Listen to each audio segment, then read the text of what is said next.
Hi students, यथा कि हमने चार अर्थ देखे, योग्यता, विवक्षा। इसके अगला है पदार्थानुवृत्ति। इन दोनों के बाद में तीसरा है पदार्थानुवृत्ति। इसमें यथा अव्यय का हम प्रयोग करेंगे और पदार्थानुवृत्ति को तात्पर्य होता है अतिक्रमण नहीं करना, अर्थात इसको अनतिक्रम्य के साथ हम लिखेंगे। अनतिक्रम्य, न अतिक्रम्य, अनतिक्रम्य अर्थात अतिक्रमण नहीं करना। जैसे उदाहरण देखिए, यथाशक्ति। यथाशक्ति का मतलब होता है शक्ति के अनुसार।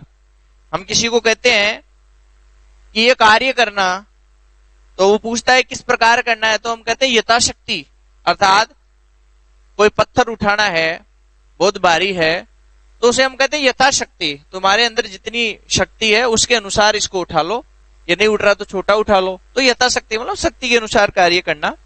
तो यहां पर हम क्या करते हैं, जो मूल शब्द है उसमें हम द्वितीय विभक्ति का प्रयोग करते हैं। द्वितीय का एक वचन लगाएंगे तो शक्ति का हो जाएगा शक्तिम, और यथा के स्थान पर हम लिख देंगे अनतिक्रम्य। यथा के स्थान पर लिख देंगे हम अनतिक्रम्य, तो यहां पर बन जाएगा शक्तिम अनतिक्रम्य।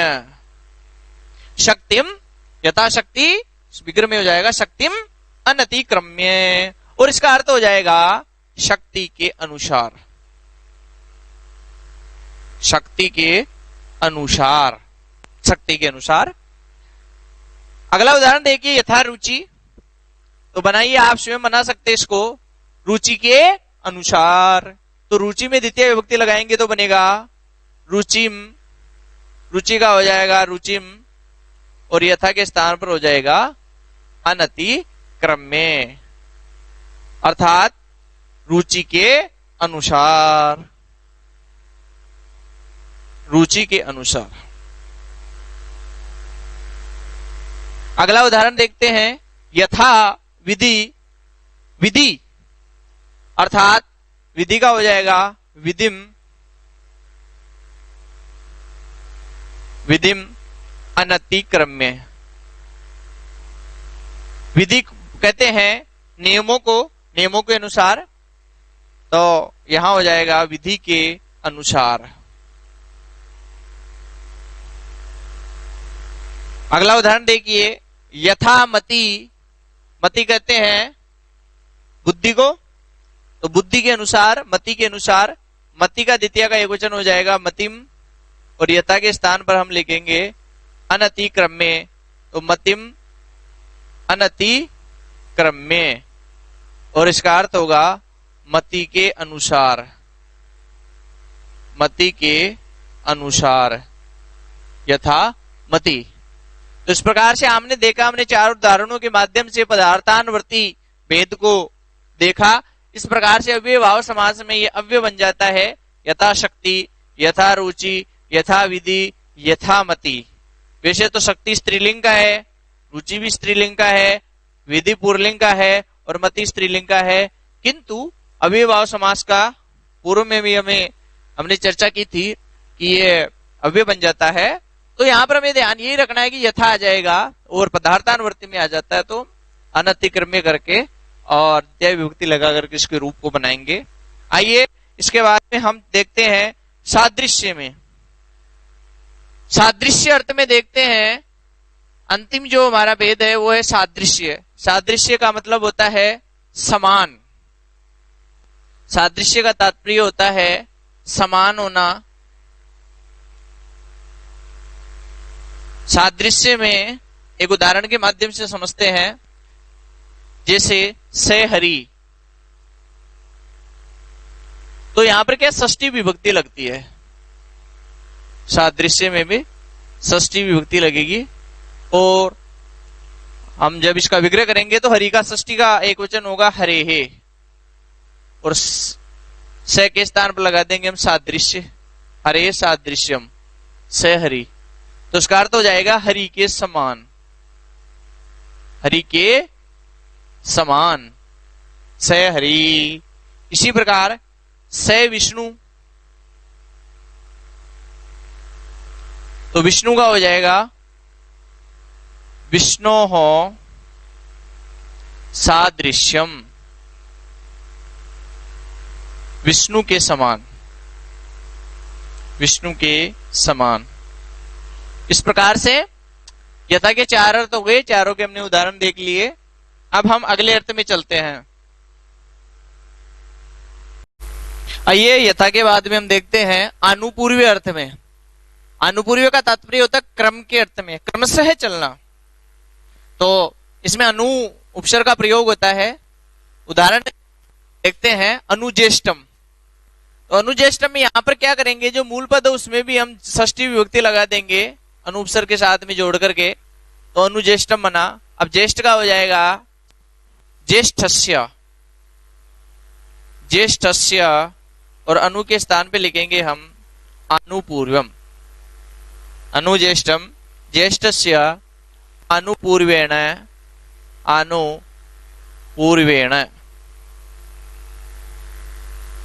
इस प्रकार से हम लिखेंगे ज्येष्ठस्य अनुपूर्वेण अनुज्येष्ठम।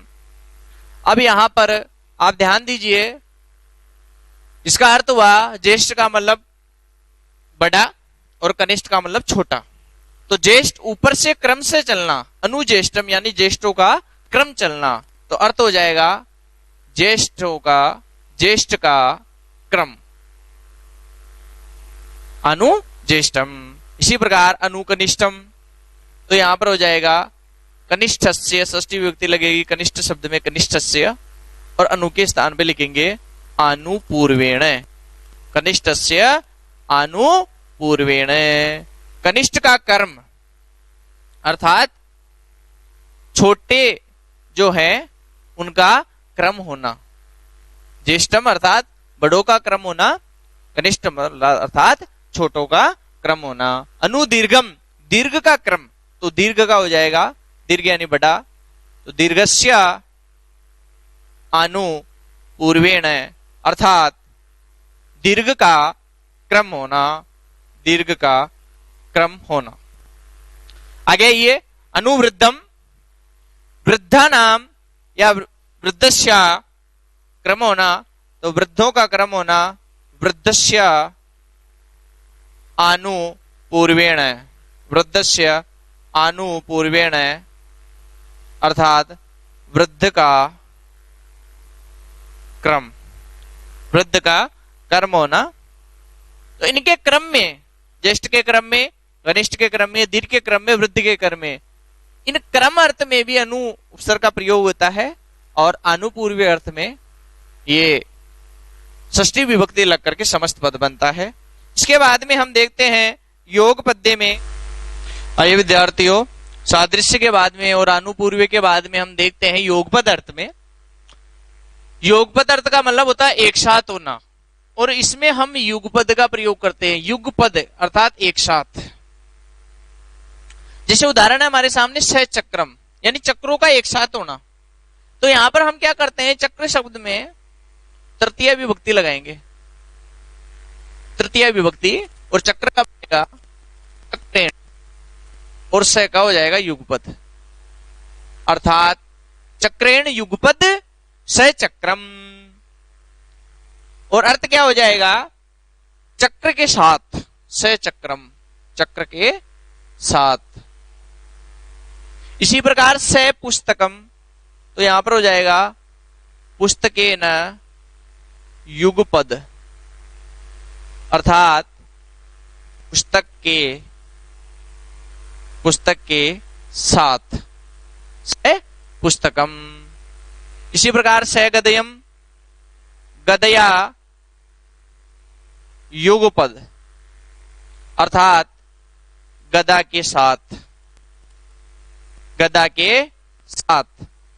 गदा आप जानते हो, हनुमान जी रखते थे, उसको कहते गदा।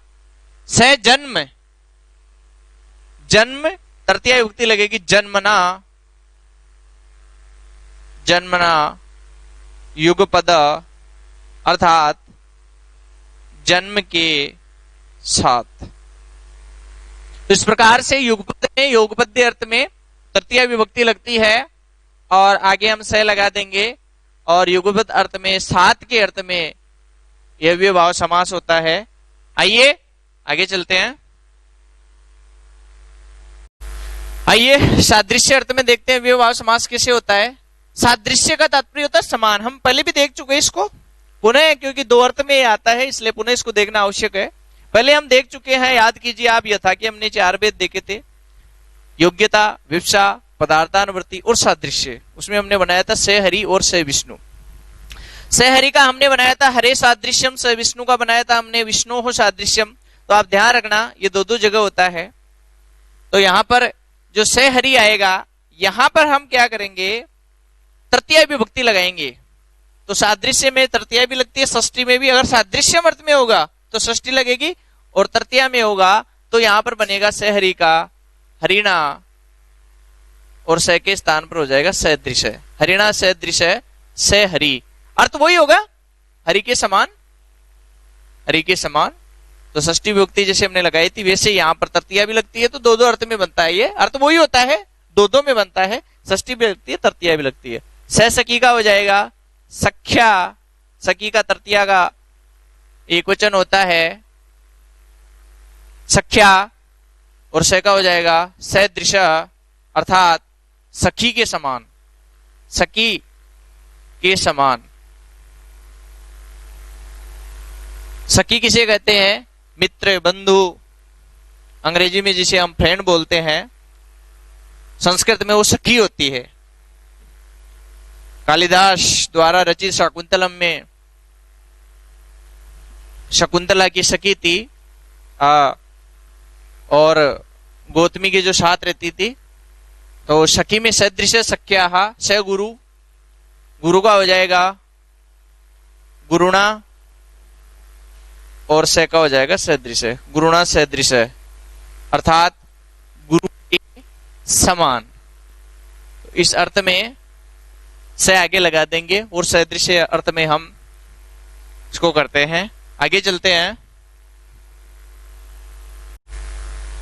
आइए संपत्ति के अर्थ में देखते हैं कुछ उदाहरण। संपत्ति के अर्थ में स छत्रम, छत्र बोलते हैं क्षत्रियों को, तो यहां पर भी षष्ठी विभक्ति लगती है, और छत्र में षष्ठी विभक्ति लगेगी। तो छत्राणाम वचन में छत्राणाम संपत्ति, अर्थात छत्रों की संपत्ति, छत्रों की संपत्ति स क्षत्रम। इसी प्रकार स विप्रम, तो विप्र का बन जाएगा षष्ठी विभक्ति लग करके विप्राणाम संपत्ति, विप्राणाम संपत्ति स विप्रम, अर्थ हो जाएगा विप्रों की संपत्ति, विप्रों की संपत्ति। स छत्रम छत्राणाम संपत्ति, स विप्रम विप्राणाम संपत्ति, और स जीवम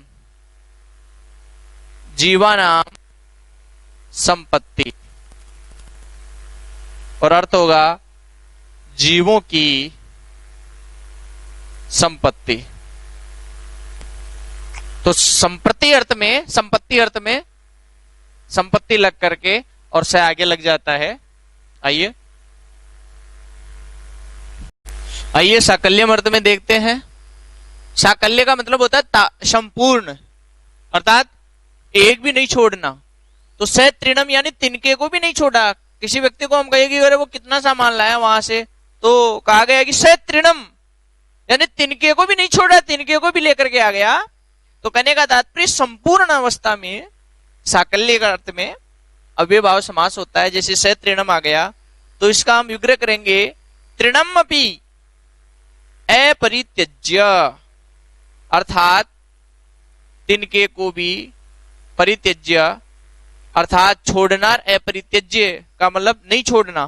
त्रिणम अपि अपरित्यज्य, तिनके को भी नहीं छोड़ना, अर्थात तिनके के साथ, तिनके के साथ त्रिणम अपि अपरित्यज्य। और सिक्तम, सिक्ता बोलते हैं मिट्टी को, तो सिक्ताम अपि, सिक्ताम अपि अपरित्यज्य, अर्थात सिक्ता के साथ, सिक्ताम अपि अपरित्यज्य, सिक्ता के साथ।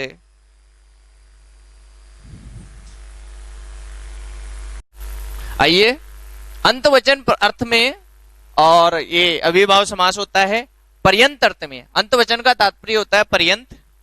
उदाहरण देखिए, सा अग्नि, अग्नि अर्थात अग्नि ग्रंथ, अग्नि क्या है?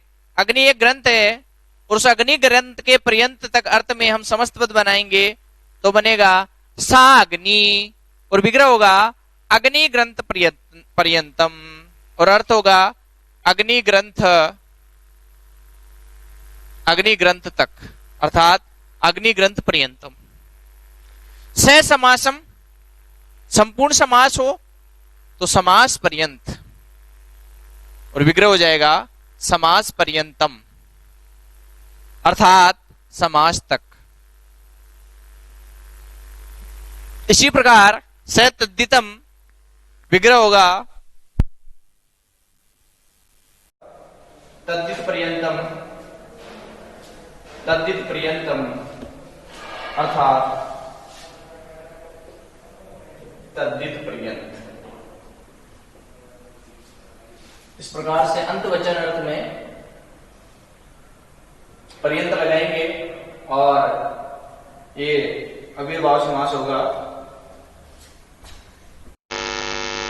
आइए, अव्ययभाव समास में एक अपवाद है जिसके बहुत सारे प्रश्न पूछे जाते हैं, वो आपको ध्यान में रखना है। अब तक हमने देखा विभक्ति अर्थ में, समीप अर्थ में, समृद्धि अर्थ में, वेरिद्धि अर्थ में, अभाव अर्थ में, अत्यय अर्थ में, ध्वंसनाश में, असंप्रति अर्थ में, शब्द प्रादुर्भाव अर्थ में, पश्चाद अर्थ में, यथा कि हमने चार रूप देखे, अनुपूर्व में क्रम अर्थ में देखा, योग पद एक साथ चक्रेण युगपद से चक्रम इत्यादि उदाहरण बनाए, सादृश्य में बताया, साकल्य में, संपत्ति में, और से अग्नि इत्यादि ग्रंथ पर्यंत इनमें बनाया हमने।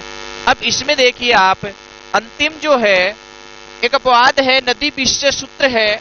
ये सूत्र कहता है कि अगर नदीवाचक शब्द के साथ में संख्या आ जाए, नदीवाचक शब्द के साथ में अगर संख्या आ जाए, नदीवाचक शब्द के साथ में संख्या आने पर, यद्यपि द्विगु समास की परिभाषा हमने देखी थी कि संख्या पूर्व द्विगु, संख्या पहले आने पर द्विगु समास कर दो, लेकिन संख्या पहले आ जाए और नदीवाचक शब्द के साथ में आ जाए तो अव्ययभाव समास होगा।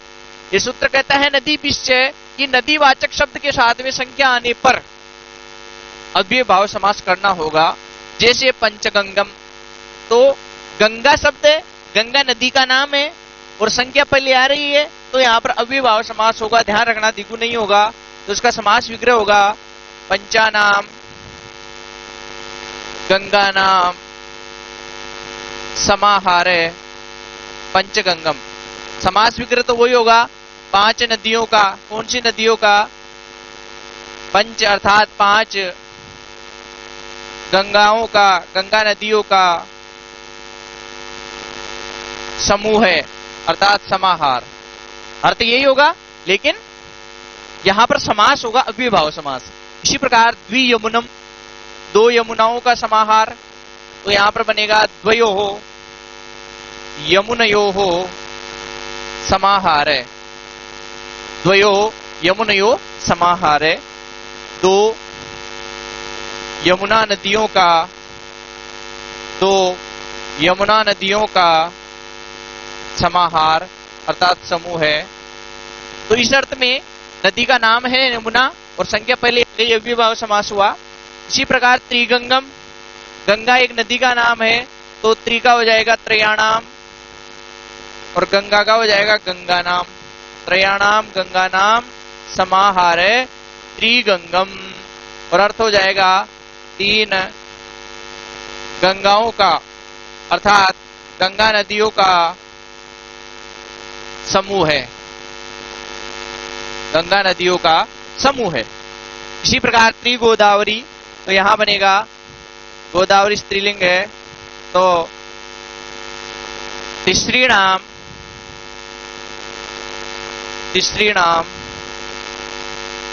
गोदावरी नाम, गोदावरी नाम समाहार है। तीसरी नाम गोदावरी नाम समाहार है। ध्यान दीजिए ऊपर वाले अर्थ में ये त्रयाणाम नहीं होकर के यहाँ तीसरी नाम होता है, क्योंकि गंगा स्त्रीलिंग है तो तीसरी नाम गंगा नाम समाहारे। और यमुना का स्त्रीलिंग में द्विवचन में हो जाएगा पंच, क्योंकि 4 तक लिंग भेद होता है, 4 के बाद कोई लिंग भेद नहीं होता है, तो यहाँ पंचानाम हो जाएगा। गोदावरी में हो जाएगा तीसरी नाम गोदावरी नाम समाहारे, अर्थात 3 गोदावरी नदियों का समूह है। इस प्रकार से नदीपिष्ट सूत्र से नदीवाचक शब्द के साथ में अगर पहले संख्यावाची शब्द आ जाता है तो वहां पर द्विगु समास नहीं होता है, वहां पर अव्ययभाव समास होता है। बाकी सब जगह संख्या पहले आने पर और नदीवाचक शब्द नहीं आएगा तो फिर वहां पर द्विगु समास हो जाएगा। इस प्रकार से अव्ययभाव समास हमारा कंप्लीट होता है।